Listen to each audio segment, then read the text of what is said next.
For the duration of this week, this is what we call Holy Week. These are the days that are leading up to Easter of Jesus Christ's death, burial, and resurrection. We're going to go over the cleansing of the temple.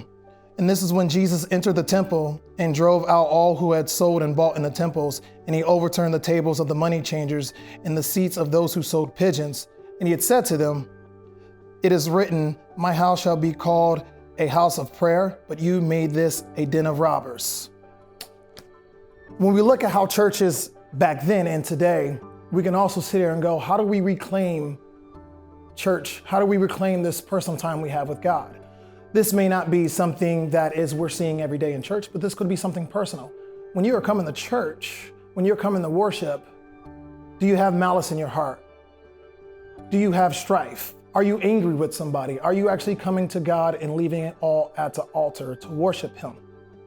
Those that were in the ancient world that were selling things and turning this temple into a den of thieves, selling things and taking advantage of people, are we not doing the same thing sometimes? Do we look at church sometimes as a social network, a gathering? Do we politic talk instead of talking about the grace of God? Do we sometimes bring up things that happened before and we're negative with our friends and our neighbors? Or do we look at people and say, that person isn't really a Christian? Instead of taking the opportunity to understand that we have brothers and sisters here to worship Jesus at this time. Jesus also did something really miraculous one day when he was walking up to a fig tree and noticed that it wasn't producing any fruit.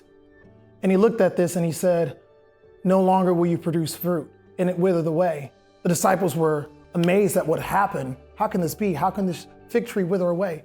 And Jesus said to them, if you pray and do not have doubt, not only can you do what I've done to this fig tree, but you can walk up to a mountain and you can tell this mountain, pick yourself up and throw yourself into the ocean.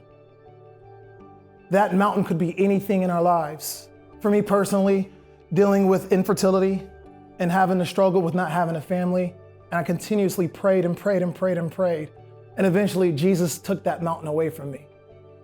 We can look at how our church is starting to come back. We're starting to see our brothers and sisters worship together. I would honestly say that Jesus has taken that mountain away from us. And actually here this Easter Sunday, we didn't get an Easter Sunday last year, but this year we are going to be able to worship with each other together. And I think it's what we're looking at now is that people really just need Jesus.